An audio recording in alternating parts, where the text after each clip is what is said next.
అందుకే ఇల్లాలిది నిర్వహణ అనడానికి కారణం యజమాని అగ్నిహోత్రాన్ని కూడా ఆవిడే రక్షిస్తుంది. ఆవిడిది రక్షణ. ఇదే ఔపాసన అంటారు. యథార్థమునకు ఔపాసన అన్న మాటకి అర్థం ఇది. ఇది జన్మ హక్కు ఆడదానికి. ఈ అగ్నిహోత్రంలో ఊక వేసి రక్షించుతూ అప్పుడప్పుడు అటొస్తూ ఇటొస్తూ అక్షతలు అందులో వేస్తూ ఉంటుంది. దీనికి పరమప్రసన్నుడవుతాడు అగ్నిహోత్రుడు. అగ్నిహోత్రాన్ని ఇలా ఆరాధించేటటువంటి అలవాటు ఉంది కాబట్టి ఆర్య శబ్దంతో పిలిచారు ఈ జాతిని. ఆర్య శబ్దం అందుకు వచ్చింది. ఈ అగ్నిహోత్రంలోంచి సరే ఆ అగ్నిహోత్రం ఎన్నిగా ఉంటుంది, ఎన్ని గుండాలుగా ఉంటుంది, అందులోంచి మళ్ళీ శ్రౌతాగ్నులు ఎలా తీస్తారు, త్రేతాగ్నులు ఎలా ఉంటాయి, దానికి గుండాలు ఎలా ఉంటాయి, రేపు పొద్దున్న యాగశాల కడితే యాగశాలలో గుండాలు ఎలా పెడతారు, అందులోకి అగ్ని ఎలా తీసుకొస్తారు, అదంతా మళ్ళీ ఆ హోత ఆ ధ్వరు ఇవన్నీ పెద్ద పెద్ద విషయాలు. వాటిని ఎప్పుడైనా ముచ్చటించుకునే అవకాశం ఉన్నప్పుడు వాటి గురించి మాట్లాడతాను. ఈ అగ్నిహోత్రం ఎప్పటి వరకు ఉండాలంటే యజమాని బ్రతికున్నంత కాలము ఉండాలి. ఇంటి యజమాని ఎంతకాలం ఉంటాడో అంతకాలము అగ్నిహోత్రం ఉండాలి. ఇంటి యజమాని ఊపిరి ఆగిపోయిన తర్వాత ఈ అగ్నిహోత్రాన్నే తీసుకెళ్ళి కట్టెల్లో పెట్టి ఆయన శరీరాన్ని కాలుస్తాడు. ఆ అగ్నిహోత్రం ఆయన శరీరంతో పూర్తవుతుంది. లేదా ఆయన సన్యసిస్తే ఇంకా అగ్నిహోత్రం అక్కడతో ఆగిపోతుంది. ఎందుకంటే సన్యాసికి అగ్నితో సంబంధం లేదు కాబట్టి అప్పుడు అగ్నిని ముట్టుకోరు. కాబట్టి ఇప్పుడు ఇంటికి ఇల్లాలు అన్న మాట యొక్క ప్రధానమైన గొప్పతనం ఏమిటంటే ఐశ్వర్యము తనదిగా ఎలా ఉంచుకుంటుందో తెలుసా అండి? అగ్ని అనుగ్రహము చేత ఐశ్వర్యము కలుగుతుంది. ఆరోగ్యం భాస్కరాది చేత్, సూర్యభగవానుడి యొక్క అనుగ్రహం కలిగితే ఆరోగ్యం నిలబడుతుంది. అలాగే ఐశ్వర్యం దేనివల్ల నిలబడుతుంది అంటే మీరు అగ్నిహోత్రాన్ని ఎంత పవిత్రంగా చూస్తారో ఆ పవిత్రతని బట్టి మీ ఇంట్లో ఐశ్వర్యం నిలబడుతుంది. ఐశ్వర్యము అన్న మాటకు అర్థం ఏమిటో తెలుసా అండి? బ్యాంకు నిండా డబ్బు ఉండడం కాదు, మీ ఇంటికి వచ్చినవన్నీ మీరు కావాలనుకుంటే అనుభవించగలగడం. వైదికమైతే ఇంటికి బోలెడన్ని పళ్ళు వస్తాయి, ఒక్కటి తను తినకూడదు, తన భార్య తినకూడదు, ఇద్దరికీ షుగరు అంటే ఆ విషయంలో వాళ్ళిద్దరికీ ఐశ్వర్యం లేదు. ఒక ఐశ్వర్యం ఉంది, సంతోషంగా 10 మందికి ఇచ్చుకోవచ్చు. ఏడుస్తూ ఇస్తే వాళ్ళేదో దరిద్రం. సంతోషంగా ఇచ్చుకోవచ్చు తప్ప తను తినడానికి మాత్రం లేదు. ఓ 2 అరటిపళ్ళు అక్కడ మంచి సువాసన వస్తూ మిగలముగ్గి ఉన్నా ఒక్క ముక్క కూడా తను తినడానికి వీల్లేదు. కాబట్టి తను అలా ఊరుకుని సంతోషంగా ఓ పట్టుకెళ్ళి ఎవరికో ఇచ్చి వాళ్ళు తింటే నేను తిన్నట్టే, తినవయా సంతోషంగా తీయగా ఉన్నాయి పళ్ళు అని ఇచ్చి వచ్చేయాలంతే. ఐశ్వర్యము అంటే కలిగి ఉండుట, కలిగిన దానిని అనుభవించుట. ద్రాపేయం ధస్సస్పతే దరిద్రం నీలలోహిత అంటుంది రుద్రం అభిషేకం చేస్తారు కదా. కలిగి ఉండాలి, కలిగి ఉన్నదాన్ని అనుభవించగలగాలి. అనుభవించిన ఐశ్వర్యం ఎందుకంటే దరిద్రమే. అన్నీ ఉన్నాయి, ఏది తినకూడదు, ఒంట్లో గొట్టం పెట్టి ఎక్కించారు. ఏమిటి ఐశ్వర్యం? ఏమైనా ఉందా? ఈయన్ని చూడడానికి వచ్చిన వాళ్ళందరూ తింటున్నారు ఇంట్లో చక్కగా అన్నీ చేయించుకొని. ఎవరిది ఐశ్వర్యం? వాడు ఐశ్వర్యవంతుడు, వీడు దరిద్రుడు. పాపం వీడు గొట్టం పెట్టి కూర్చున్నాడు అంతే. వీడు పూట ఇంత తినాలంటే బొడ్డు దగ్గరో తొడ మీదో ఎక్కడో సూది పెట్టి పొడుచుకుని వాడంతటా వాడే ఏదో ఎక్కించుకుని ఇంత అన్నం తింటుంటాడు. ఆ విషయంలో ఆయన చాలా బాధ పొందుతున్నాడా లేదా? కాబట్టి ఐశ్వర్యము దేనివల్ల వస్తుంది అని అడిగారు. అందుకని మన వాళ్ళు వసుహు స్థితి, దేవతలు ఎక్కడ అనుగ్రహిస్తారో అక్కడే పెట్టించారు. ఆగ్నేయంలో అగ్నిహోత్రం పెట్టి తూర్పు దిక్కు తిరిగి ఉండమన్నారు. యజమాని కడుపు నిండా తింటాడమ్మా, లేకపోతే తినడమ్మా అనడానికి కారణం అది. విశాల దృక్పథంతో మాట్లాడారు తప్ప ఏదో మౌఢ్యంతో మాట్లాడడం వాళ్ళ లక్షణం కాదు. 10 మంది బాగుండాలని మాట్లాడారు. ఎడం పక్కనే ఎందుకు నడవాలండి? చెప్పేవాడు ఎవడండి? నేను కుడి పక్కన నడుస్తానంటే నడు, కళ్ళు తెరిచి ఇంటెన్సివ్ కేర్ యూనిట్లో ఉంటావు అంతే. శాస్త్రం కూడా అంతే. శాసనాత్ శంసనాత్ ఇది శాస్త్రం. శాస్త్రం చెప్పింది నువ్వు నమ్మగలిగితే అభ్యున్నతిని పొందుతావు. శాస్త్రం నమ్మకం లేదు, నీ కర్మ. ఎవడేం చేస్తాడు దానికి? నువ్వు పాడవడం ఎందుకు, 10 మందిని పాడు చేయడం ఎందుకు? కాబట్టి అగ్నిని రక్షిస్తుంది భార్య. భార్య కాదు, నిజానికి పత్ని అన్న మాట వాడవలసి ఉంటుంది. ఎందుకంటే యజ్ఞమునందు కానీ ధర్మకార్యమునందు కానీ పక్కన కూర్చునే అధికారం ఎవరికి ఉంటుందో ఆవిడే పత్ని. కాబట్టి ఇప్పుడు పత్ని యొక్క ప్రధాన కర్తవ్యం ఏమిటి అంటే అగ్నిరక్షణమే. అసలు అగ్నిరక్షణం అనేటటువంటిది ఇల్లాలు జీవితంలో ఎప్పుడూ చెయ్యలేదనుకోండి. నేను యథార్థంగా నాతో కలిపి చెప్పేస్తున్నాను ఉన్నమాట, భార్యని చాలా పెద్ద స్థాయిలో మోసగించినట్లు. ఎందుకో తెలుసా అండి? ఆవిడికి ఇవ్వవలసిన అభ్యున్నతి ఇవ్వలేదు. ఆయనకి అగ్ని లేదు, ఇంట్లో అగ్నిశాల లేదు, అగ్నిహోత్రం లేదు. లేదు కాబట్టి పాపం ఆ పిచ్చి తల్లికి అక్షతలు వేయడానికి లేదు, ఊక వేయడానికి లేదు. ఆవిడ అగ్నిని ఆరాధించినది లేదు. ఇల్లాలైంది తప్ప ఆవిడ్ని అగ్ని కార్యంలో తోడ్పాటు లేదు. ఈ విషయంలో ఎవరికీ మినహాయింపు లేదు అని మీరు గుర్తించవలసి ఉంటుంది. ఎవరో కొంతమందికి కాదు ఈ నియమం. కాబట్టి నేను అందుకే మీతో మనవి చేసింది, నన్నయ్య గారు ఆంధ్రీకరించారు, వ్యాసుల వారు రాశారంటే ఇంతంత చిన్న విషయాలు అక్కర్లేక రాయరు వాళ్ళు ఏమీని. అందులో పెద్ద ధర్మసూక్ష్మం ఉంది సుమా. నీ ఇంటి ఐశ్వర్యాన్ని నువ్వు ఎలా కాపాడుకోవాలో చెప్తున్నారు. ఇల్లాలి ఐశ్వర్యం ఏమిటో తెలుసా అండి? భర్తతో సహా. ఆయన ఎవరంటే ఆవిడ ఐదోతనం కదండి. ఆవిడ ఐదోతనం గట్టిదండి అంటారు ఈయన బతికితే. ఈయన ఎక్కడో పడి బతికాడు అనుకోండి, ఆవిడ ఐదోతనం గట్టిదండి అంటారు. ఈయన ఎవరు? ఆవిడకి చెందినవాడు. ఆవిడ ఐదోతనం ఈయన. కాబట్టి ఈయన ఆవిడ సొత్తు, ఈయనే ఆవిడ సొత్తు అయినప్పుడు పుట్టిన బిడ్డలు ఆవిడ కడుపు పంట అన్నీ ఆవిడ వైపు నుంచే ఉన్నవన్నీ. అసలు ఆవిడకున్న గౌరవం ఆయనకి లేదు శాస్త్రంలో. యథార్థానికి చాలా కష్టపడి తరించాలి పురుషుడు. స్త్రీ అందుకే ఔపాసన అంటారు దీన్ని. ఇది తెలిస్తే చాలా తొందరగా మెట్లెక్కి ఈశ్వరుణ్ణి చేడతారు. కాబట్టి ఇప్పుడు తన బిడ్డల్ని రక్షించుకోవాలి, తన భర్తని రక్షించుకోవాలి. తనదైనది ఐశ్వర్యము అంటే భర్త బిడ్డలు కూడా. ఇప్పుడు వీరిని ఎందుకు రక్షించుకోవాలి? కనురాపు నుంచి రక్షించుకోవాలి. ఏమిటి కనురాపు? అబ్బా, ఎంత వేదం చదువుకున్నాడండి, ఎంత ఘనాపాఠి అండి, ఏమి ధారణాశక్తి అండి, ఏమి నియమం పాటిస్తాడండి. 5 గంటలు కూర్చుని ఘన చెప్పినా కంఠం జీరవదు. ఏమి కంఠం అండి అది? అలా మాట్లాడగా ఆయనకి కనురాపు తగులుతుందేమో, అందుకని అగ్నిహోత్రంలో ఊక వేస్తుంది, అందుకని అక్షతలు వేస్తుంటుంది.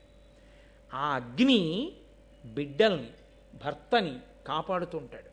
కాదు, ఉగ్రభూతములు తిరుగుతుంటాయి, అవి ప్రవేశించి బిడ్డల్ని చెనకతాయి. చెనకకుండా ఏ ఇంట అగ్నిహోత్రమునందు వేస్తారో, ఊక అక్షతలు వేస్తూ ఉంటారో అక్కడికి రావు. అందుకని అగ్నిశాల అని ఒకటి ఉంటుంది ఇంట్లో. అందులో మళ్ళీ ఏ దిక్కుకు ఏ గుండం ఉండాలన్నది వేరు నియమం అనుకోండి. అక్కడ ఈ అగ్నిగుండాన్ని పెట్టి ఉంచుతాడు యజమాని. దాన్ని పరాకు చెప్తాడు భార్యకి.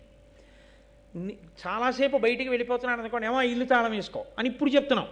అప్పుడు ఏం చెప్పేవారంటే, అగ్నిని జాగ్రత్తగా చూసుకో, నేను వెళ్ళొస్తాను. ఎందుకంటే మళ్ళీ ఆ అగ్ని వెలిగించాలంటే దానికి ఒక పెద్ద పద్ధతి, అది నిధనం అయిపోతాయి.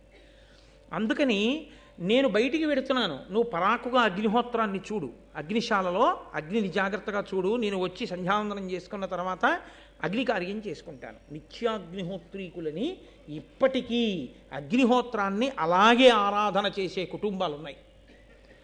నేను గత సంవత్సరం గుంటూరులో శ్రీరామాయణం చెప్పే రోజుల్లో శృంగగిరిపీఠ నిర్వాహకులు హరిప్రసాద్ గారు విజయవాడ నుంచి పిలిపించారు నాకు ఆశీర్వచనం చేయించడానికి. ఒక ప్రత్యేక సందర్భంలో నిత్యాగ్నిహోత్రీకులు వచ్చారు. ఆ రోజు సాయంకాలం వాళ్ళు అగ్నికార్యం చేసుకుని వచ్చారు ఆశీర్వచనం చేయడానికి. ఇప్పటికీ ఉన్నాయి ఆ కుటుంబాలు.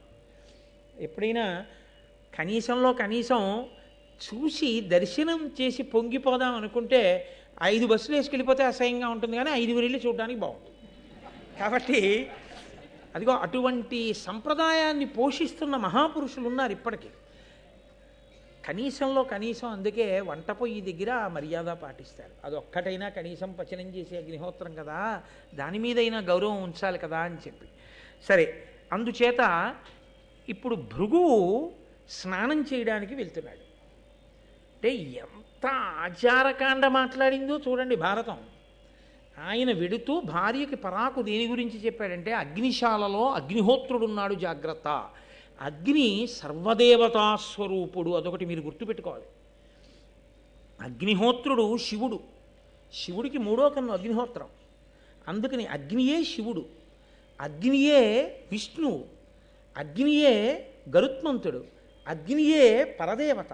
అందుకే ఇప్పటికీ కేరళ రాష్ట్రంలో అమ్మవారిని పూజ చెయ్యాలి అంటే యంత్రాలు మూర్తులు అవి పెట్టరు. మీరు ఎప్పుడైనా కేరళ రాష్ట్రం వెళ్ళినప్పుడు అక్కడ ఉండేటటువంటి సంప్రదాయం మీరు వాళ్ళని అడగండి, వాళ్ళు చెప్తారు. వాళ్ళు దీపం వెలిగిస్తారు. మనం ఇళ్లల్లో పెట్టుకుంటామే దీపం, అలాంటి దీపం వెలిగించి ఆ దీపం ప్రజ్వరిల్లుతుంటే ఆ దీప శిఖకి అమ్మవారు అని పూజ చేస్తారు వాళ్ళు. దీపాన్నే పరదేవతగా పూజ చేస్తారు వాళ్ళు. అసలు దీపం లేకుండా మనం పూజ చెయ్యం. నతత్ర సూర్యోభాతి చంద్రతారకం నేమా విద్యుతో భాతి కుతోయమగ్ని త్వమేవ భాంతమనుభాతి సర్వం తస్య భాషా సర్వమిదం విభాతి. పరబ్రహ్మాన్ని దీపంగా చెప్తాం. ఏ నామాలు వినండి మీరు, సహస్రనామాల్లో పరంజ్యోతి అన్న నామం లేకుండా ఉండదు. జ్యోతి అగ్ని సంబంధం, సుబ్రహ్మణ్యుడు అగ్ని సంబంధం. అందుకే ఆయనకి పావకి అగ్నిపుత్రుడు అని ఒక పేరు. అసలు అరుణాచలంలో ఉన్నటువంటి శివలింగం అగ్నిలింగం. అక్కడ ఉన్నటువంటి శిలలు వేడిగా ఉంటాయంటారు, అగ్నిశిలలు, అగ్నికొండ. అగ్నిని ఆరాధించడం ఈ జాతి లక్షణం కాబట్టి ఆర్య శబ్దం వచ్చింది. ఇంత గొప్ప అగ్నిని ఆరాధన చేసి ఐశ్వర్యాన్ని పొందేవారు, ఆ అగ్నిని ఆరాధించి రక్షణ పొందేవారు. అందుకే ఇప్పటికీ మన వాళ్ళు అలా నోటితో ఊదకురా అంటారు.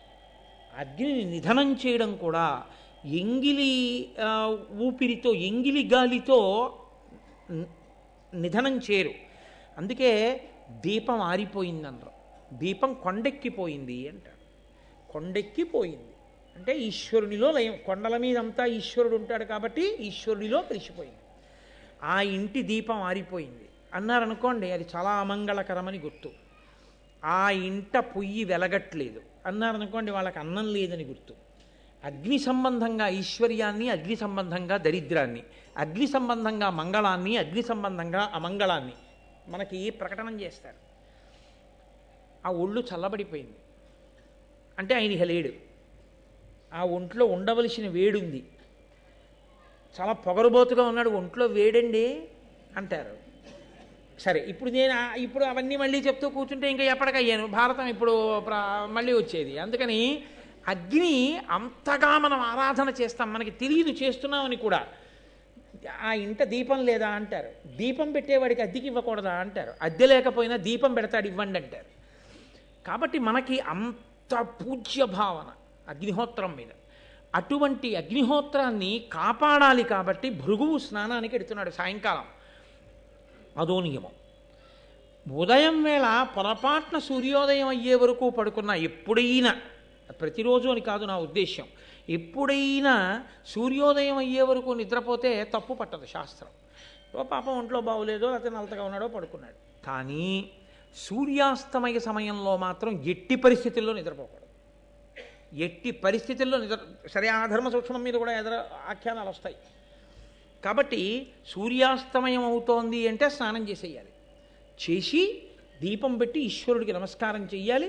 యజ్ఞోపవీతం ఉన్నవాళ్ళు సంధ్యావందనం చెయ్యాలి. కాబట్టి ఆయన సంధ్యావందనం చెయ్యాలి కాబట్టి స్నానం చేయడానికి వెడుతున్నాడు. వెడుతూ ఆయన పరాకు దేనికి చెప్పాడంటే, ఆయన భార్య పేరు పులోమ. ఆవిడ్ని పిలిచి అగ్నిని జాగ్రత్తగా చూడు, నేను స్నానానికి వెడుతున్నాను అని చెప్పాడు. ఆవిడ అగ్నిని రక్షిస్తోంది. అగ్నిని రక్షించడం అంటే ఏం చేస్తారు? అగ్నిని పట్టుకుని ఉండరుగా. రక్షించడం అంటే కాస్త ఊక వెయ్యాలి, కాసిన అక్షతలు వెయ్యాలి. ఆడవారు ఎక్కువగా అందులో అక్షతలు సమర్పణం చేస్తుంటారు. కాబట్టి అక్షతలో ఊకో వేసి ఆవిడ రక్షిస్తోంది. ఈలోగా అగ్ని వెలుగుతున్నాడు అంటే వాళ్ళ దృష్టిలో ఎవరు వెలుగుతున్నాడు? ఈశ్వరుడే. అగ్ని ఉన్న చోట ఈశ్వరుడే. కాబట్టి ఇప్పుడు పులోమ రాక్షసుడు అని ఒక ఆయన ఉన్నాడు. ఆయన అదో చమత్కారమైన పేరు. ఈయన భార్య పేరు పులోమ, వచ్చిన రాక్షసుడి పేరు పులోమ రాక్షసుడు. ఆయనకి ఎప్పటి నుంచో ఈవిడి మీద కన్ను. రాక్షసత్వము అన్న మాటకు అర్థం ఏమిటో తెలుసా అండి? వాడికి ఆమె యందు ప్రీతి ఉండడమే మొదటి తప్పు. ఎందుకని? ధర్మం అన్న మాట ఒకటి ఉంది కదా, తన ప్రీతి ఎవరి యందు ఉండాలంటే తన తండ్రి ఎవరిని తెచ్చి తన పక్కన పత్ని స్థానంలో కూర్చోబెట్టాడో ఆమె యందు ఉండాలి. అంతేగాని వివాహపూర్వం తనే నిర్ణయించుకుని తనే అసలు మనసు పట్టుకెళ్ళి పెట్టకూడదు, అదో తప్పు. సరే పెట్టాడు పో. ఆవిడికి పెళ్ళైపోయింది. పెళ్ళైపోయిన తర్వాత కూడా ఆవిడ మీద మనసు పెట్టుకోవడం ఇంకో పెద్ద తప్పు. తప్పుల్లో పెద్ద తప్పు అంటే ఏమిటో తెలుసా అండి? అర్థం పర్థం లేని మాటలు కొన్ని మాట్లాడుతుంటారు. ఆవిడికి 60 ఏళ్ళు వచ్చేస్తాయి. నేను సందర్భంలో చూసి తెల్లపోయాను. 60 ఏళ్ళు వచ్చేస్తాయి. 70 ఏళ్ల వాడు వచ్చి అంటాడు, దీన్ని నాకే ఇచ్చి చేద్దాం అనుకున్నారు చిన్నతనంలోనూ, కానీ దాన్ని వాడికి ఇచ్చారు మళ్ళీ అంటాడు. అదేంటది? 70 ఏళ్ళకి నువ్వు అనవలసిన మాట అది. అప్పుడు కూడా ఇంకా నీ వ్యామోహాన్ని నువ్వు గుర్తు చేసుకోవట్లేదు. ఏమిటి దొడ్డ నిన్ను అలా అంటాడు ఆయన అన్నారు. వాడి మొహం వాడు అలాగే మాట్లాడతాడు రా అంటుంది ఆవిడ. ఎంత అసహ్యంగా ఉంది ఆ మాట అసలు. అంటే సంస్కారం అనందు దోషం ఉందని గుర్తు. నేను యథార్థంగా విన్నాను, నా కర్మ కొద్దీ నాకే తగులుతాయో అని నేను. కాబట్టి ఇలాంటి సన్నివేశంలో ఆ పులోమ రాక్షసుడికి ఆ పులోమ మీద మనసు ఉండిపోయింది. భృగువు స్నానానికి వెళ్ళాడు, ఈయన గబగబా వచ్చాడంటే ఎప్పటి నుంచో వెతుకుతున్నాడు ఈవిడ ఎక్కడుందని. వాడు వచ్చాడు గబగబా. వచ్చి వాడికి అనుమానం వచ్చింది, ఈవిడేనా పులోమ? ఎందుకంటే ఆవిడే పులోమ కాదా తెలుసుకుని తన వ్యామోహ ప్రకటనం చేద్దామని. ఎవరిని అడగాలి? అక్కడ ఉన్నది అగ్నిహోత్రుడు ఉన్నాడు, ఆవిడుంది. ఇప్పుడు అగ్నిహోత్రుడు ఈశ్వరుడు అన్న భావన వాడికి కూడా ఉంటే ఆయన మాట్లాడతాడరా, పలుకుతాడరా, ఆయన దేవతరా అనుకుంటే ఆయన అడుగుతాడు కదండి. మీరు ఈ విషయం చాలా జాగ్రత్తగా గమనించాలి. ఆయన దేవత అన్న విషయంలో వాడికి అనుమానం లేదు. కాబట్టి ఆయన్ని అడగాలి, ఈవిడైనా పులోమ అని. అలాగే అడిగాడు వాడు, ఈవిడ పులోమయేనా అని అడిగాడు. ఇప్పుడు అగ్నిహోత్రుడు సంకటంలో పడ్డాడు. ఆయనకి సంకటం ఎందుకని మీరంటారేమో. ఆయన లోకంలో చేసి పాడవుతున్న వాళ్ళు, చెయ్యక పాడవుతున్న వాళ్ళు ఇద్దరిని చూస్తుంటాడు. ఒంట్లో వేడున్నంతసేపేగా ఏదైనా చెయ్యాలి. ఒంట్లో వేడుండగా చెయ్యకూడనివి చేసి పాడవుతున్నవాడు, ఒంట్లో వేడున్నప్పుడు చెయ్యవలసినవి చెయ్యక పాడవుతున్నవాడు, ఇద్దరిని చూస్తున్నాడుగా ఆయన. అందుకని ఆయనకి సత్యము అసత్యము గురించి బాగా అవగాహన ఉంది. ఆయన అనుకున్నాడు, ఈమె పులోమ అని నేనంటే వీడు రాక్షసుడు ఎత్తుకుపోతే భృగు వచ్చి నన్ను శపిస్తాడు, ఎందుకు చెప్పావు మా ఆవిడ పులోమని అంటాడు. చెప్పకపోతే నాకు తెలియదయానో ఈవిడ పులోమ కాదనో ఏదో చెప్తే అసత్య దోషం వస్తుంది. ఇప్పుడు ఆయన ఏం చేశాడంటే దోషాల్లో చిన్న దోషం ఏది లెక్క కట్టుకున్నాడు. సత్యమాడ్డం తక్కువ దోషమా, ఈవిడ పులోమ అని చెప్పేస్తే ఒకవేళ ఇతను ఏదైనా అపకారం చెయ్యడం సాధ్యం కాదు. ఎందుకని?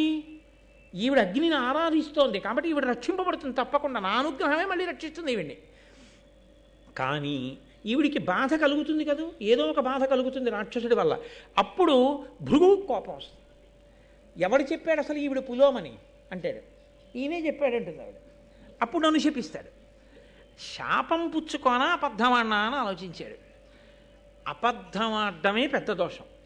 శాపం వస్తే ఆయన కాళ్ళ మీద పడి మళ్ళీ అనుగ్రహం వేడుకొని శాపం పోగొట్టుకోవచ్చు. కాబట్టి నేను సత్యమే మాట్లాడతాను అన్నాడు. అంటే మాట మాట్లాడేటప్పుడు సత్యాసత్యముల గురించి ఎంత పరిశీలన ఉండేదో మీరు చూడండి. సరే, ఇందులో మళ్ళీ చిన్న దోషం వచ్చింది, నేను మీకు వివరణ చేస్తాను ఆ విశేషాన్ని. ఆయన ఈమెయే పులోమ అని అనగానే ఆ రాక్షసుడు అన్నాడు, అసలు ఈవిడికి పెళ్ళవక ముందు ఎప్పుడో ఈవిడిని నేనే చేసుకుందాం అనుకున్నాను, ఇదిగో ఈ భృగువు చేసేసుకున్నాడు. అసలు ఇంకో విచిత్రం తెలుసా, ఆవిడ పేరు నా పేరు ఒకటే. అదో విచిత్రంగా ఉంటుంది లోకంలో. ఏమిటో అలా పేర్లన్నీ ఒక్కలా పెడితే అందరూ ఒక్కలా అయిపోతారా? మా స్నేహితుడు ఉండేవాడు చిన్నతనంలో, అప్పాజీ, దాదాజీ, నేతాజీ, బాలాజీ, శివాజీ అనే 5 అన్నదమ్ములకి పేర్లు ఏమిటో అలా జీతో ఉండేవి. అలా అదో సంతోషం, కొంతమంది అలా పెట్టుకుంటూ ఉంటారు. అలా నా పేరు పులోమ రాక్షసుడు, ఈవిడ పేరు పులోమ.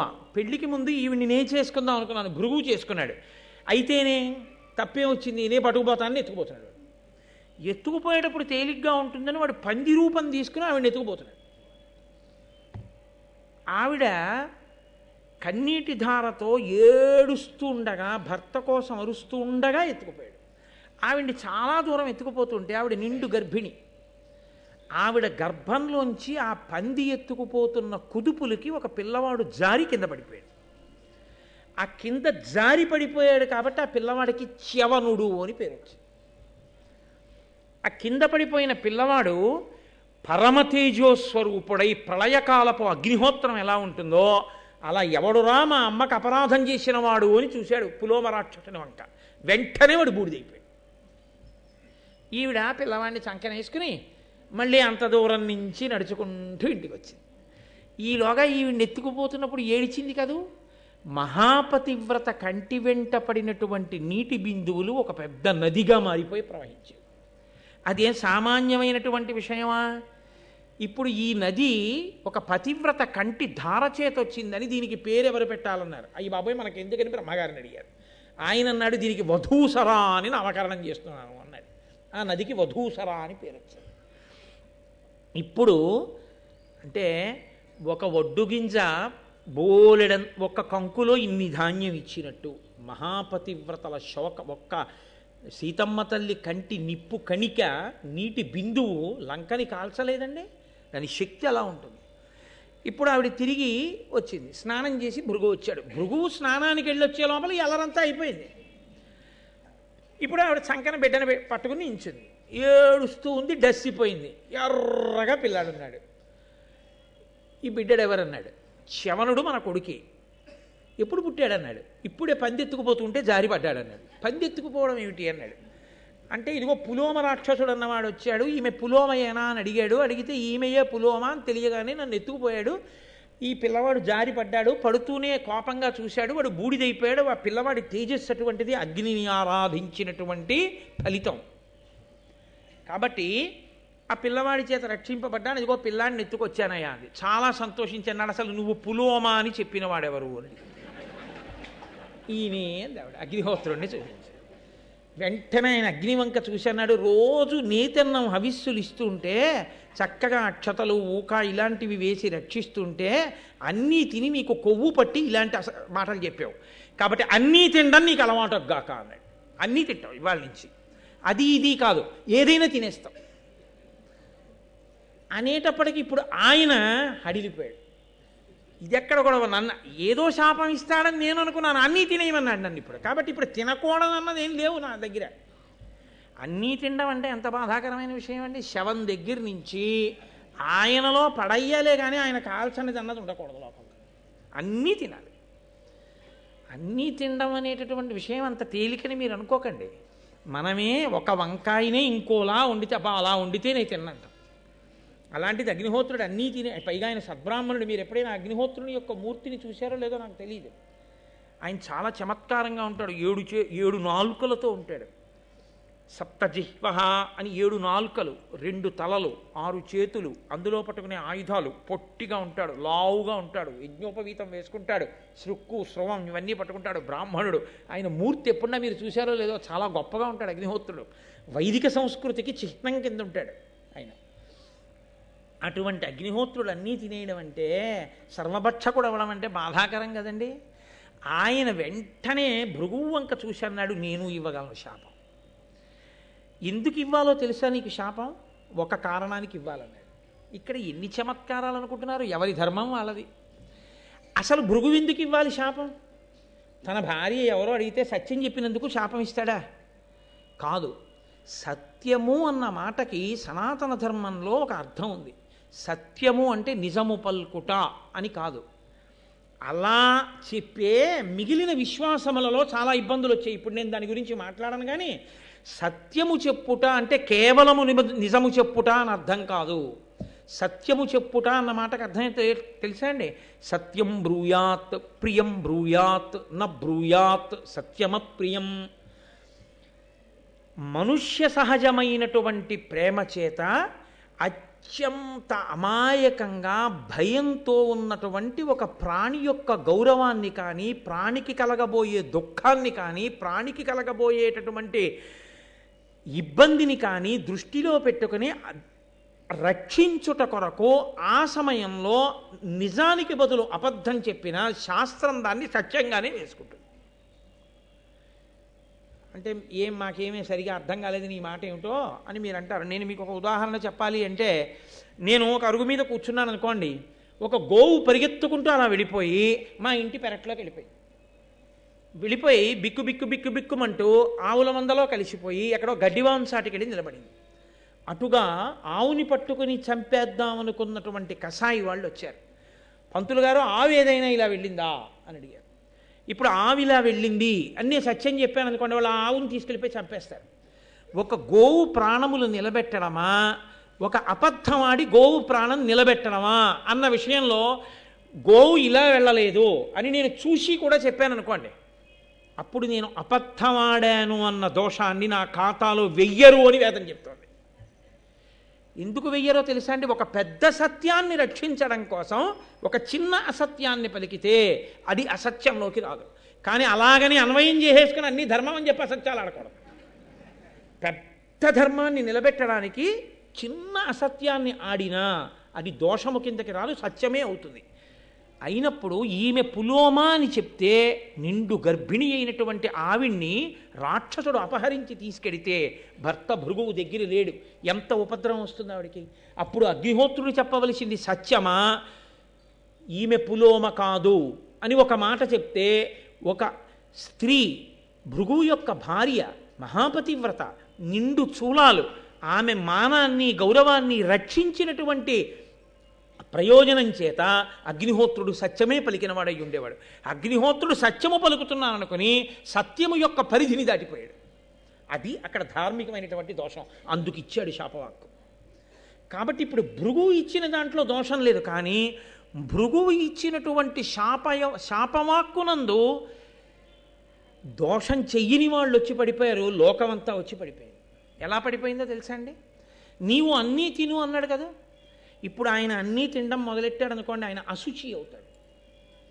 అందులోకి పట్టుకెళ్ళి మీరు అశుద్ధం పడేసినా కాలవలసిందే. ఇప్పుడు అగ్నిహోత్రుడే తిన్నాడు, అగ్నిహోత్రుడు అలా అన్నీ తినేస్తుంటే ఆయన అశుచి అయిపోతాడు. నిన్ననేగా మీరు విన్నారు, అమృతం తాగినా ఆచమనం చేయవలసి వచ్చింది. ఇంకా అశుద్ధం తినవాడు ఆచమనం చెయ్యొద్దు. అగ్నిహోత్రుడు అన్నీ తింటుంటే అశుచి అవుతాడు. అశుచి అయితే అన్ని చోట్ల ఎక్కడ ఏం కాలుస్తున్నాడో ఎవ్వరికీ తెలియదు. మీరు ఇక్కడ చేస్తున్నటువంటి యజ్ఞం నిష్ఫలమైపోతుంది. ఎందుకైపోతుంది? మీరు అగ్నిముఖత ఇచ్చినవి పుచ్చుకోవడానికి ఆయనకు అధికారం లేదు. ఎందుకనంటే ఆయన అశుచిగా ఉన్నాడు. అశుచిగా ఉన్నవాడు పుచ్చుకున్నాడు కాబట్టి ఇప్పుడు దేవతలకు అన్నం దొరకదు. ఇది పరమేశ్వరుడు పెట్టిన వ్యవస్థ. ఇది ఎంత చమత్కారంగా ఉంటుందంటే, ప్రభుత్వం మనకి జీతం ఇస్తుంది, ప్రభుత్వం మన దగ్గర నుంచి పన్ను కట్టించుకుంటుంది. పన్ను కట్టించుకున్న ప్రభుత్వం ఇంకొంతమందికి గ్రంథాలయాలు పెడుతుంది, హాస్పిటల్స్ పెడుతుంది, కారాగారాలు పెడుతుంది, దొంగల్ని తీసుకెళ్ళి అందులో పెడుతుంది, పుస్తకాలు చదువుకునే వాళ్ళని వెళ్ళి ఇందులో చదువుకోమంటుంది, కొంతగా ఉద్యోగాలు ఇస్తుంది, ఉద్యోగాలు ఇచ్చి జీతాలు ఇస్తుంది, జీతాలు ఇచ్చి పన్నులు కట్టించుకుంటుంది. ఏ ప్రభుత్వం జీతం ఇచ్చి పన్ను కట్టించుకుంటుందో మళ్ళీ ఈ పన్నుతో నడిపిస్తూ ఉంటుందో వ్యవస్థని, అలాగే పరమేశ్వరుడు ఒక వ్యవస్థ చేశాడు. నీకు దేవతలు ఐశ్వర్యం ఇస్తారు, వర్షం కురవడం దేవతల చేతిలో ఉంటుంది, దేవతల ఆకలి తీర్చడం నీ చేతిలో ఉంటుంది. వాళ్ళు వర్షం కురిపిస్తారు, నీకు పంటలు పండుతాయి. నువ్వు పంట ఇంటికి తెచ్చుకుని యజ్ఞం చేసి యజ్ఞంలో హవిస్సుని, ఆ హవిస్సు వాళ్ళు పుచ్చుకుంటారు, వాళ్ళు భోజనం చేస్తారు, వాళ్ళ కడుపు నిండుతుంది, వాళ్ళు తృప్తి పొందుతారు, వాళ్ళు మళ్ళీ వర్షం కురిపిస్తారు, మళ్ళీ పంటలు పండుతాయి, మళ్ళీ యజ్ఞం చేయి, కొంత పదార్థాన్ని హవిస్సుగా ఇయ్యి, మళ్ళీ దేవతలు తృప్తి పొందుతారు. ఈ చక్రం ఇలా తిరగాలి, ధర్మచక్రం అనుష్ఠానపరంగా తిరుగుతూ ఉండాలని ఈశ్వరుడు నియమనం చేశాడు దానికి. ఇప్పుడు అగ్నిహోత్రుడు అశుచి అయిపోయాడు అనుకోండి, దేవతలకు భోజనాలు ఎలాగా? వాళ్ళకి అన్నం ఉండదు, కవ్యం నడవదు కాబట్టి పితృదేవతలకి కవ్యం వెళ్ళదు, పిండ ప్రదానం లేదు. దేవతలు అనుగ్రహించరు కాబట్టి వర్షాలు లేవు, కాబట్టి భూలోకంలో పంటలు లేవు, వీళ్ళెవరికే అన్నం దొరకదు, నదుల్లో నీరుండదు, దాహం తీరదు. కాబట్టి ఇప్పుడు లోకాలన్నీ ఏమైపోయాయి? ఇబ్బందిలోకి వెళ్ళాయి. నువ్వు నేను అసత్యం పలికాను అని నువ్వు అనుకుంటే నాకు ఇంకేమైనా శాపం నువ్వు ఇచ్చి ఉండవలసింది. ఇప్పుడు నువ్వు అన్న మాట వల్ల ఏమైందో తెలుసా? మొత్తం లోకముల యొక్క వ్యవస్థ అంతా ఆగిపోయింది. నేను అసత్యం పలికానన్నావు, నువ్వు కోపంతో తొందరపడ్డావు, తొందరపడి నా మీద విడిచిపెట్టిన వాక్కుకి మొత్తం లోకముల యొక్క స్థితి అంతా కూడా నిలబడిపోయింది. కోపం వల్ల వచ్చేటటువంటి ఉపద్రవాలు ఎలా ఉంటాయో చూడండి. గబ్బా ఒక్క మాట నోరు జారిపోయిందో ఎంత దూరం వెళ్ళిపోతుందో చూడండి. కాబట్టి ఇప్పుడు ఆయన అన్నాడు అగ్నిహోత్రుడు, అడిచిన తిట్టినం మరి మహాపరుషంబులు పల్కి అల్కతో పొడిచిన ఉత్తమ ద్విజులు పూజ్యులు వారలకెగ్గు చేసినం చెడు ఇహమున్ పరము ఇది సిద్ధము కావుటెరింగి భక్తి ఎప్పుడు ధరణి సురోత్తముల పూజల తంపుదు అల్కనోడుదు. నేను కూడా నిన్ను శపించగలను, కానీ అనుష్ఠాన తత్పరులై వేదాంగములను నేర్చుకుని నిత్యం దేవతల్ని పరమభక్తితో ప్రీతితో పూజ చేసేటటువంటి బ్రాహ్మణుల నోటి వెంట వచ్చేటటువంటి మాట ఎంత దూరమైనా వెళ్ళిపోతుంది. కాబట్టి వాళ్ళు ఎగ్గులు పలికినా, తిట్టినా, పొడిచినా, కొట్టినా ఓర్పు వహించి మాట్లాడటం లేదు తప్ప తిరిగి శాపం ఇవ్వలేని వాడను కాను, అందుకుని ఊరుకున్నాను భృగువు అన్నాడు. అని ఇంకా ఎలాగో నేను ఏమీ చెయ్యలేని, ఈ లోకానికి ఏ ఉపకారం చెయ్యగలిగే స్థితి నాకు పోయింది అని సర్వప్రాణుల నుండి తన తేజస్సుని ఉపసంహారం చేసేశాడు. అంటే లోకంలో ఎక్కడా వేడి లేదు, అగ్నిహోత్రం ఆగిపోయింది. అగ్నిహోత్రం ఆగిపోగానే యజ్ఞయాగాదులు ఆగిపోయాయి, నిత్యాగ్నిహోత్రాలు ఆగిపోయాయి, దేవతలకి హవిస్సులు ఆగిపోయాయి, పితృదేవతలకి కవ్యాలు ఆగిపోయాయి, పిండ ప్రదానాలు ఆగిపోయాయి, ఇక్కడ వర్షాలు ఆగిపోయాయి, లోకమంతా సంక్షోభంలోకి వెళ్ళిపోయాయి. అందరూ పరిగెత్తుకుంటూ చతుర్ముఖ బ్రహ్మగారి దగ్గరికి వెళ్ళారు. ఏ ఆపదొచ్చినా అందరూ ముందు ఆయన దగ్గరికి పరిగెడతారు. పరిగెత్తి, అయ్యా ఇదిగో భృగువు అగ్నిహోత్రుణ్ణి శపించాడు, అగ్నిహోత్రుడు కాంతినంతటినీ ఉపసంహారం చేసేశాడు, ఎక్కడ ఏమీ జరగట్లేదు, ఎలా అన్నాడు. ఆయన అగ్నిహోత్రుణ్ణి పిలిపించాడు. పిలిపించి ఆయన అన్నాడు, ప్రకటిత భూత సంతతికి భర్తవు నీవా, చరాచర ప్రవృత్తికి మరి హితుభూతుడవు, దేవముఖుండవు నీవు, లోక పావకుడవు నీవు, ఇట్టి అనవత్య గుణండవు నీకు, విశ్వభారక భువన ప్రవర్తన పరాన్ముఖ భావము పొందపాడియే. ఏమయ్యా నువ్వు ఈ భూత సంతతికంతటికీ కూడా భర్తవి, భరించేవాడివి, ఈ వేడి ఉన్నంతసేపు ఈ ప్రాణాలన్నీ ఉంటాయి. లోకంలో ఆ వేడి వల్లనే పదార్థములు పచనమవుతాయి, పచనమై రుచి వస్తుంది. అగ్నిహోత్రం వల్ల వండుకోకపోతే రుచి ఎక్కడుందండి? 4 వంకాయ ముక్కలు కొత్తిమీర పెట్టుకుంటే తింటామా? 2 పచ్చిమిరపకాయ ముక్కలు కలుపుకుని ఉడికిస్తేనే రుచి. కాబట్టి లోకమంతా నీ వలననే నిలబడుతోంది. నీ ముఖంలోనే, నీ ముఖత బ్రాహ్మణులు హవిస్సునిచ్చి దేవతలను తృప్తిపరుస్తారు. లోకములన్నీ నీ వలన నిలబడుతున్నాయి, నువ్వు లోక భర్తవి. అటువంటి వాడివి ఇంత కోపగించి నీ తేజస్సుని ఉపసంహారం చెయ్యొచ్చా అంటే అగ్నిహోత్రుడు తనకి కలిగినటువంటి ఇబ్బందిని చెప్పాడు. బ్రహ్మగారు అన్నారు, ఇప్పుడు భృగువు వాక్కుని వెనక్కి తీయడం కుదరదు, కాబట్టి నీవు సర్వభక్షకుడవే, అన్నీ తింటావు, అన్నీ నువ్వు తిన్నా నీ పవిత్రతకి లోపం లేదు, నువ్వు ఎప్పుడూ పవిత్రుడవే, నీకు నేను వరం ఇస్తున్నాను. ఆయన శాపాన్ని వెనక్కి తీస్తే ఆయనకి మళ్ళీ కోపం వస్తుంది, నేను శాపం ఇచ్చేవాడిని వెనక్కి తీసేవాడా అంటాడు. ఆయన ఏమన్నాడు? సర్వభక్షకుడివి కమ్మన్నాడు, అన్నీ తిని. నేనంటున్నాను అన్నీ తిన్నా నువ్వు పవిత్రుడవే, ఆచమనం కూడా చేయక్కర్లేదు. శవాన్ని కాలుస్తూ ఉంటుంది అగ్ని, యజ్ఞశాలలో అగ్ని దేవతలకు హవిస్సు పట్టుకెళ్ళిపోతుంటుంది, ఆ పక్కనే కవ్యాన్ని పితృదేవతలకు పట్టుకెళ్ళిపోతూ ఉంటుంది. అక్కడే నిత్యాగ్నిహోత్రీకులు చేసుకునేటటువంటి కార్యకలాపాలు అగ్నిహోత్రంలో జరిగిపోతుంటాయి. అక్కడే అగ్ని అరణ్యాన్ని కాలుస్తూ ఉంటుంది, అక్కడే అగ్ని తనలో పడిపోయినటువంటి ప్రాణుల్ని కాల్చేస్తూ ఉంటుంది. ఎక్కడ ఎన్ని అగ్నిహోత్రంలో పడిపోయి అగ్ని తినేస్తున్నా అగ్నికి మాత్రము అశౌచము లేదు, ఏ అపవిత్రత నీకు కలగదు, నీవు నిత్య పవిత్రుడవే, ప్రతి క్షణం పవిత్రంగా ఉంటావు అని బ్రహ్మగారు వరమిచ్చారు అగ్నిహోత్రుడికి. ఇప్పుడు సంతోషంగా కాలం నడిచింది, మళ్ళీ లోకంలో వ్యవస్థ అంతా ఏర్పడింది, మళ్ళీ హవిస్సులన్నీ కూడా నడిచాయి. ఎందుకు చెప్పవలసి వచ్చింది ఈ కథ అంతా? హవిస్సు ఇస్తే దేవతలకు పట్టుకెళ్ళాలి కానీ పావులను అందులో పడమంటే ఎలా కాల్చాడా అగ్నిహోత్రుడు? మరి భృగువు శాపం ఉంది, సర్వభక్షకుడు ఒక అమ్మని, అందుకని పావులు పడ్డా తినాలంతే. అందుకు తిన్నాడయ్యా అని చెప్పడానికి భృగువు దగ్గర జరిగినటువంటి పులోమ, ఆ అల్లరి, దానివల్ల ఆఖరికి వచ్చిన శాపం, ఎందుకు అగ్నిహోత్రుడు సర్వభక్షకుడయ్యాడో, అయినా పవిత్రుడయ్యాడో మహానుభావుడైనటువంటి శౌతి ఈ విషయాలు చెప్పి ఆయన అన్నాడు, ఈ శవనుడు జన్మించాడు కదా అక్కడ ఉండేటటువంటి భృగువుకి పులోమకి, ఆయన శర్యాతి అనబడేటటువంటి రాజు యొక్క కుమార్తె అయినటువంటి సుకన్యని వివాహం చేసుకున్నాడు. దేవి భాగవతంలో మీరు ఈ ఘట్టాన్ని విన్నారు. పుట్టలో కూర్చుని ఆయన తపస్సు చేస్తూ ఉండడం, కళ్ళేదో మిరుగుడు పురుగుల్లా కనపడుతున్నాయని ఆవిడ పుల్లతో పడవడం, ఆయన 2 కళ్ళు పోవడం, వృద్ధుడైనా కూడా ఆవిడ వివాహం చేసుకోవడం, ఆవిడ పరమ పాతివ్రత్యంతో ఆయన్ని అనువర్తించడం, అశ్వినీ దేవతలు రావడం, నీకు నీ భర్త పట్ల అంత పాతివ్రత్యము అంత మమకారము ఉంటే ఏది మేము చూస్తాం, ముగ్గురం కలిసి స్నానం చేస్తాం, ముగ్గురం ఒక్కలా ఉంటాం, నీ భర్తనెవరినో నువ్వు గుర్తుపట్టడం, ముగ్గురు వెళ్ళి ఆ సరోవరంలో స్నానం చేయడం, ముగ్గురు అశ్వినీ దేవతలుగానే కనపడడం, తన భర్త ఎవరో తను గుర్తుపట్టలేకపోతే తన పాతివ్రత్యానికి దోషం వస్తుంది. కాబట్టి ఆవిడ వెంటనే నమ పద్మ ప్రభోదేవి అంటూ దేవీ భాగవతంలో అమ్మవారిని స్తోత్రం చేయడం, అమ్మవారు అనుగ్రహించి ఆ శర్యాతి కుమార్తె అయినటువంటి ఆ సుకన్యకి తన భర్తని గుర్తుపట్టగలిగినటువంటి బుద్ధి ప్రచోదనం చేయడం, దానివల్ల ఆమె చవన మహర్షిని గుర్తుపట్టడం, చవన మహర్షికి నిత్య యవ్వనం రావడం, మళ్ళీ యవ్వనంలోకి వచ్చి వాళ్ళిద్దరూ సంతోషంగా కాలం గడపడం. ఈ ఘట్టాన్ని మీరు దేవీ భాగవతంలో విన్నారు. నేను ఒక్కసారి విహంగ వీక్షణంగా దాన్ని మీకు జ్ఞాపకం చేశాను. ఇప్పుడు ఈ చవన మహర్షి సుకన్యకి కలిపి ప్రమతి అనబడేటటువంటి కుమారుడు జన్మించాడు. ఈ ప్రమతి ఘృతాచి అని క్షీరసాగర మథనం చేసినప్పుడు పాలసముద్రంలోంచి పుట్టినటువంటి అప్సరసని వివాహం చేసుకున్న కారణం చేత, లేదా ఆమెతో సంగమించినటువంటి కారణం చేత ఘృతాచికి ప్రమతికి రురుడు అనబడేటటువంటి పిల్లవాడు పుట్టాడు. ఈ రురుడు గంధర్వరాజు అయినటువంటి విశ్వావసుడు, మేనక వీరిద్దరికీ జన్మించినటువంటి ప్రమద్వర అనబడేటటువంటి పిల్ల స్థూలకేశుడు అనబడేటటువంటి ముని ఆశ్రమంలో పెరుగుతుంటే ఆమెని వివాహం చేసుకుందామని సంకల్పం చేసి నిశ్చితార్థం చేసుకున్నాడు. నేను ఈమెని వివాహం చేసుకుంటాను అని మాట ఇచ్చాడు. అంటే తన భార్య అయిపోయినట్టే ఇంచుమించుగాను. మీరు విన్నారు కదూ ఎక్కడి వరకు వచ్చామో.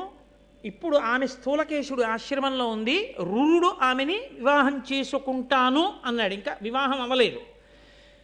నాకు ఈమె భార్య అవుతుంది ప్రమద్వర అని ఆయన సంతోషంగా ఉన్నాడు. ఒకరోజు సాయంకాలం ఆ ప్రమద్వర చిలికెత్తెలతో కలిసి స్థూలకేశుని యొక్క ఆశ్రమంలో ఆడుకుంటూ తిరుగుతోంది.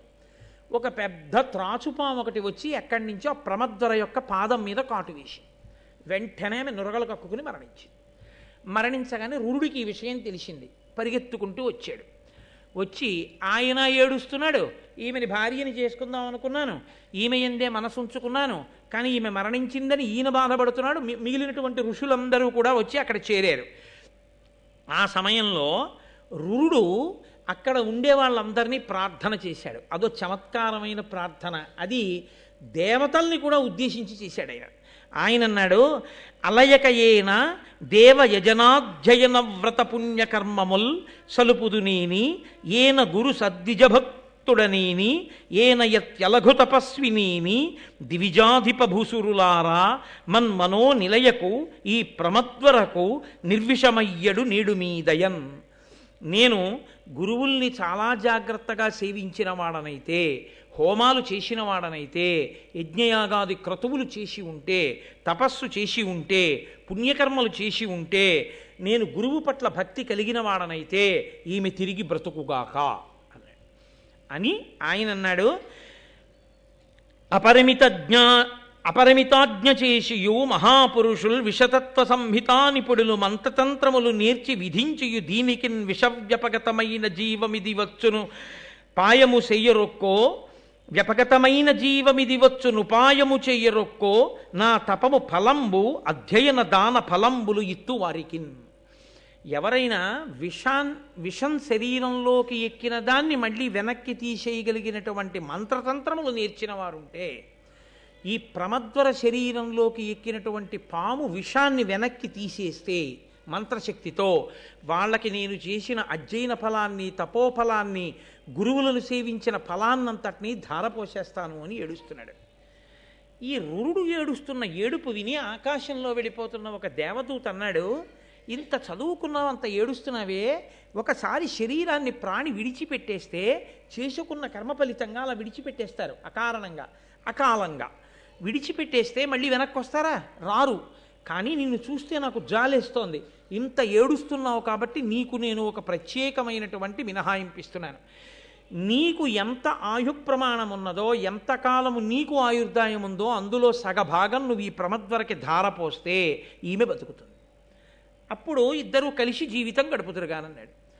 ఆ ప్రమద్వరకి ఆయన తన ఆయుర్దాయంలో సగభాగాన్ని ధారపోశాడు. ధారపోస్తే ప్రమద్వర లేచి కూర్చుంది. ఆయన రురుడు ప్రమద్వరని వివాహం చేసుకున్నాడు. ఇద్దరూ సంతోషంగా కాలం గడుపుతున్నారు. అప్పటి నుంచి రురుడు ఒక పని చేస్తుండడం మొదలుపెట్టాడు. ఏమిటా పని అంటే, ఈయన ప్రతిరోజు చేత్తో ఒక లావు కర్ర ఒకటి పట్టుకునేవాడు.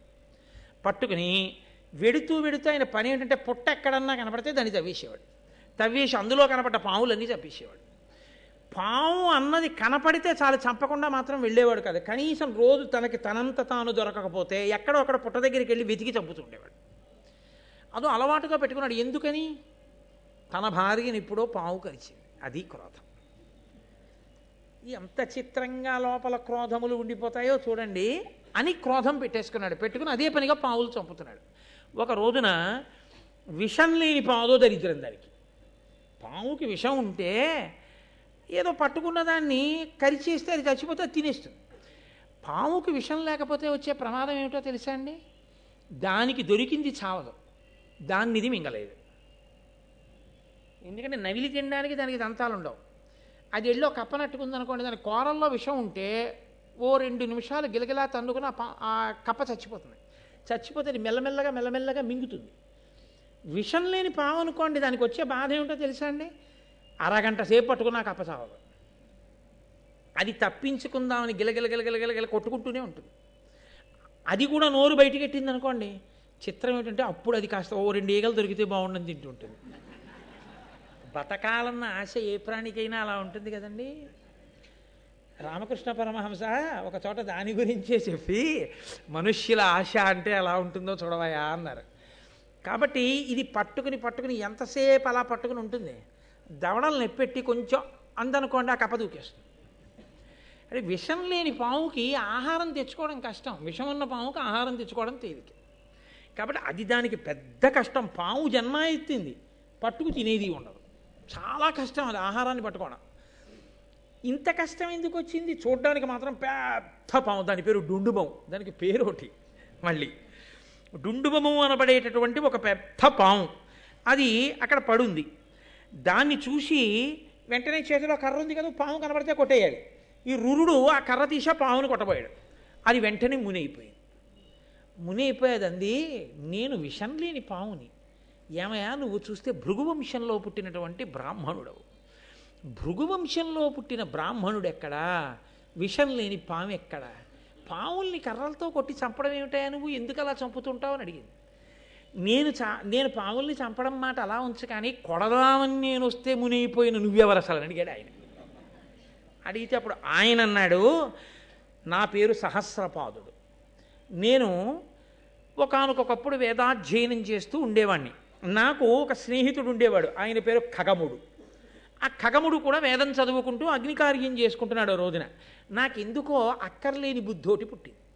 వీడు అగ్నికార్యం చేసుకుంటున్నాడు కదా, ఇప్పుడు వీడి మీదకి పాము పడేసినట్టుగా ఏదైనా పడేస్తాయి. వీడు ఉలిక్కి పడి ముందుకు పడితే అగ్నిగుండంలో పడతాడు, వెనక్కి పడితే పాము అనుకుని తూలితే ఎలా ఉంటుందో చూద్దాం అనుకున్నాడు. వికృత హాస్యం, అర్థం లేని హాస్యం, పరిధిలు మించిన హాస్యం ఇలాంటి ప్రమాదాలే తెస్తుంది అని ఓ గడ్డిపామును దాన్ని చేసి, అది పాము అంటే పాములో ఉంది, పాము అంటే పాము కాదు, విషం లేదు దానికి, గడ్డిపాము కదా. ఆ పాముని తీసి అగ్నికార్యం చేసుకుంటూ కూర్చున్నటువంటి ఆ ఖగముడి మీదకి విసిరాడు కిటికీలోంచి. అది వెళ్ళి మీద పడగానే పొడుగ్గా అలా పడేటప్పటికి అది పాము అనుకుని ఆయన ఉలిక్కి పడి హడిలిపోయి లేచిపోయి నేను ఎంతో ధ్యానంతో ఇక్కడ కూర్చుని ఉంటే ఎవడు రా నా మీద ఈ పాముని విసిరివాడని చూశాడు. స్నేహితుడే సహస్రపాదుడు. విషం లేని పాములా ఓ గడ్డిపాముని నా మీద పారేసి నేను ఉలిక్కి పడితే నవ్వావు కనుక విషం లేని పాము అయి పుట్టి దాని బాధ ఏమిటో తెలుస్తుంది అని అడవిలో తిరిగి అన్నాడు. అప్పుడు తెలిసి వచ్చింది. మితిమీరిన హాస్యం, మితిమీరినటువంటి అవతల వారిని మనం బాధ పెట్టి వినోదాన్ని పొందడం ఎంత ప్రమాదానికి చిట్ట చివరికి వెళ్ళిపోతుందో చూడండి. కొంతమంది ఏమనుకుంటారంటే జీవితంలో హాస్యస్ఫోరకంగా మేము మాట్లాడగలం అనుకుంటారు. అనుకుని మేము అలా ఒక్క పావుగంట మాట్లాడకపోతే మా శీలానికే ఏదో భంగపాటు, అలా మాట్లాడకుండా మేము ఉండకూడదు అని కనబడ్డ ప్రతి వారి మీద ఏదో హాస్యస్ఫోరకంగా మాట్లాడడం అలవాటు చేసుకుంటారు.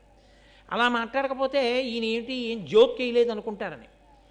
ఇది వెళ్ళి ఎక్కడ పప్పులో కాలేస్తాడంటే, ఎవరో ఒక మహాత్ముడు కనపడినప్పుడు ఆయన గురించి కూడా అలాగే మాట్లాడతాడు, కట్టి కుడిపేస్తుంది.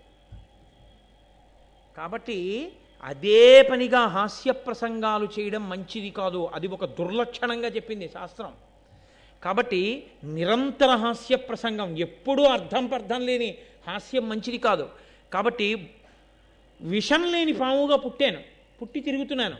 అప్పుడు ఏడిచాను నా స్నేహితుడు ఖగముడి దగ్గర, నాకెప్పటికయా విముక్తి అని అడిగాను. నీకు ఏనాడు భృగువంశంలో పుట్టిన రురుడు దర్శనం అవుతాడో, కర్ర పట్టుకుని నిన్ను చంపబోతాడో, అప్పుడు నువ్వు మామూలు పాము అవుతావు, దానివల్ల ఉపకారం కలుగుతుందిలే అన్నాడు. అందుకని మునినయ్యాను. ఇది సరే కానీ నాకు ఒక ఆశ్చర్యకరమైనటువంటి విషయం తెలుస్తోంది. నువ్వు భృగువంశంలో పుట్టావే, బ్రాహ్మణుడవే, వేదం చదువుకున్నావు, యజ్ఞం చేస్తున్నావు, ఇలా కర్ర పెట్టి పాముల్ని కొట్టచ్చా? బ్రాహ్మణుడంటే ఎటువంటి వాడు? భూనుత కీర్తి బ్రాహ్మణుడు పుట్టుడు తోడన పుట్టు ఉత్తమ జ్ఞానము సర్వభూత హిత సంహిత బుద్ధియు చిత్తశాంతియున్ మాన మద ప్రహాణము సమత్వము సంతత వేద విద్యానుష్ఠానము సత్యవాక్యము దృఢవ్రతమున్ గురుణాపరత్వమున్. ఒక సచ్చీలుడైనటువంటి బ్రాహ్మణుడు పుట్టగానే ఆ చుట్టుపక్కల ఉన్న వాళ్ళ అందరిలోనూ కూడా భూతదయ కలుగుతుంది, మంచి భావములు కలుగుతాయి, అందరిలోనూ కూడా చిత్తశాంతి కలుగుతుంది, మంచి ఆలోచనలు కలుగుతాయి. అప్పటి వరకు ఉన్నటువంటి దుష్టమైన ఆలోచనలు పరిశీలనం చేత పక్కకి వెళ్ళిపోతాయి. తమని తాము పరిశీలించుకొని చెడు లక్షణములను విడిచిపెట్టగలిగినటువంటి స్థితి బ్రాహ్మణ వాక్కు వలన వస్తుంది. అందరినీ సమానంగా చూసేటటువంటి బుద్ధి కలుగుతుంది. అటువంటిది ఒక బ్రాహ్మణుని వలన సంభవిస్తుందని, బ్రాహ్మణులు అలా బ్రతకాలని శాస్త్రాలు చెప్తున్నాయి. నువ్వేమయ్యా కనపడ్డ పావులన్నీ చంపుతూ హింస చేస్తున్నావు, ఇలా చెయ్యొచ్చా? ఇప్పటికైనా ఈ బుద్ధిమానం. ఏదో కర్మవశం నీ భార్యని కరిచింది, అయిపోయింది, బ్రతికించుకున్నావు, అక్కడతో దాన్ని విడిచిపెట్టాలి. అంతేకాని కనపడ్డ పావులన్నీ చంపుకుంటూ వెడితే నువ్వు చేసిన ఈ హింస నిన్ను కట్టి కొడపదా? తప్పు, బ్రాహ్మణుడవు, ఇక ఈ హింస చెయ్యకు అంటూ ఆయన అన్నాడు.